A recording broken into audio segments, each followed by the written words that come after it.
Hey everyone, and welcome to this explainer. Today we're diving into the absolute marvel that is human reproduction. We're going to break down the key biological processes from Chapter 15 of your biology syllabus, and more importantly, we're going to apply these concepts directly to question 11 from the SPM trial paper. From the microscopic world of gametes all the way up to high-tech clinical interventions, we're going to make sure you have a rock-solid, structured understanding of exactly how human life begins. Let's get started. So here's our roadmap for today. We're going to kick things off with the basics of human gametogenesis, unpack the menstrual cycle, and then look at pregnancy and fetal development. After that, we'll cover the formation of twins, weigh out contraceptive methods and choices, and finally, look at overcoming impotency with IVF. All right, Section 1, the basics of human gametogenesis. Okay, so gametogenesis. This is literally where it all begins. It takes place in the gonads, so that's the testes in males and the ovaries in females. The whole goal here is to produce reproductive cells, or gametes, that contain a haploid number of chromosomes. We usually represent that with a letter N. In us humans, that means each gamete carries exactly 23 chromosomes. They're basically just waiting to fuse during fertilization to form a diploid zygote with the full 46 chromosomes.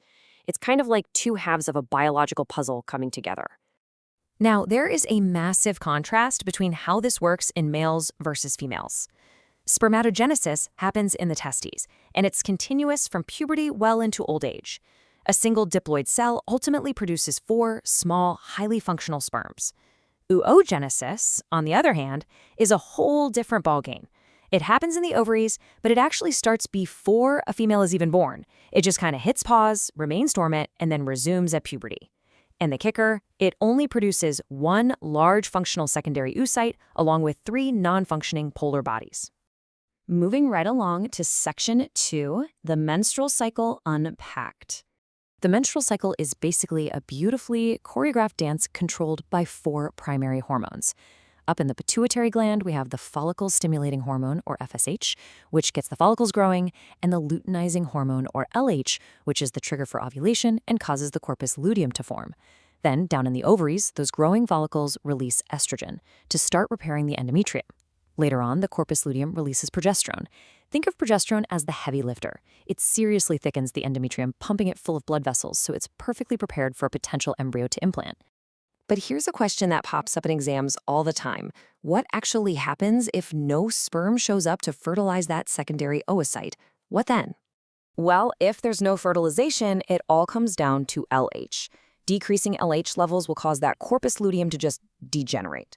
And once the corpus luteum is gone, it stops pumping out estrogen and progesterone. Without the structural support of those hormones, that thickened endometrium can't hold on anymore, so it sheds. This shedding of the endometrial wall is what we know as menstruation, effectively hitting the reset button for a brand new cycle.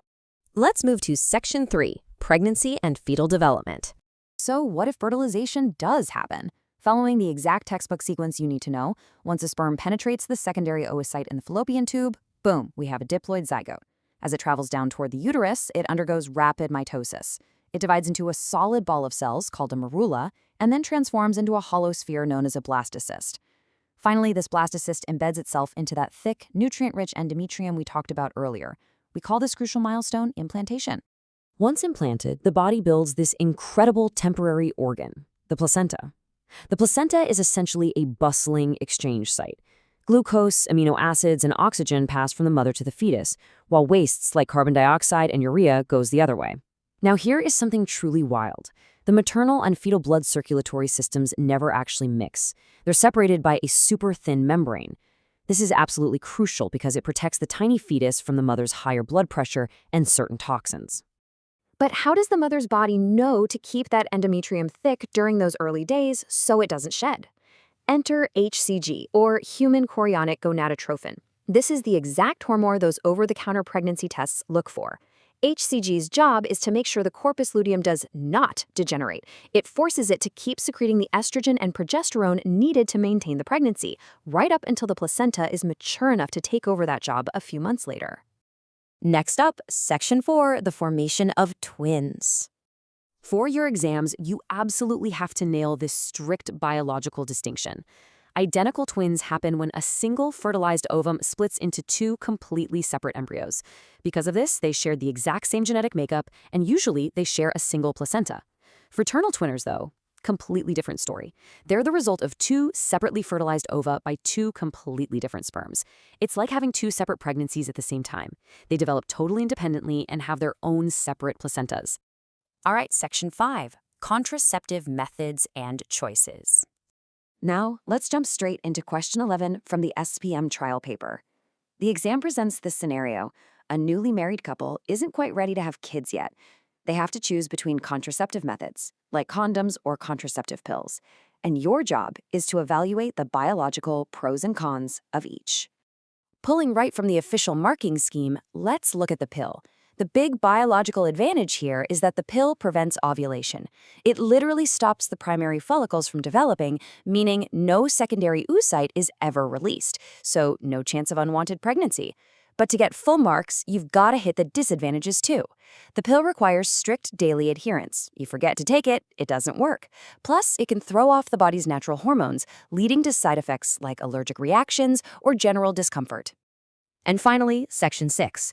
Overcoming impotency with IVF.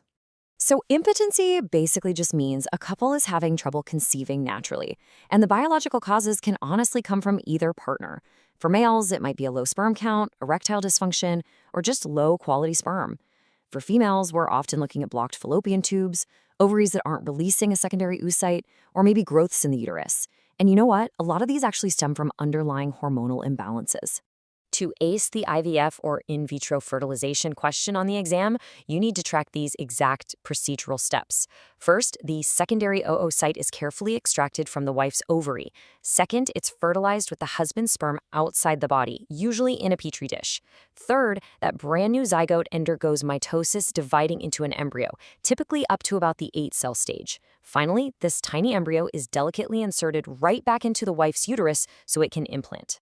Nailing these textbook mechanisms, from the natural ebb and flow of hormones to advanced clinical stuff like IVF, is absolutely vital for crushing your exam. But zooming out for a second, it leaves us with a pretty wild question. As our science gets better and better, how is this growing power to technologically intervene in our own biology going to shape the future of society? It's definitely something to chew on as you review Chapter 15. Thanks so much for joining me in this explainer, and happy studying!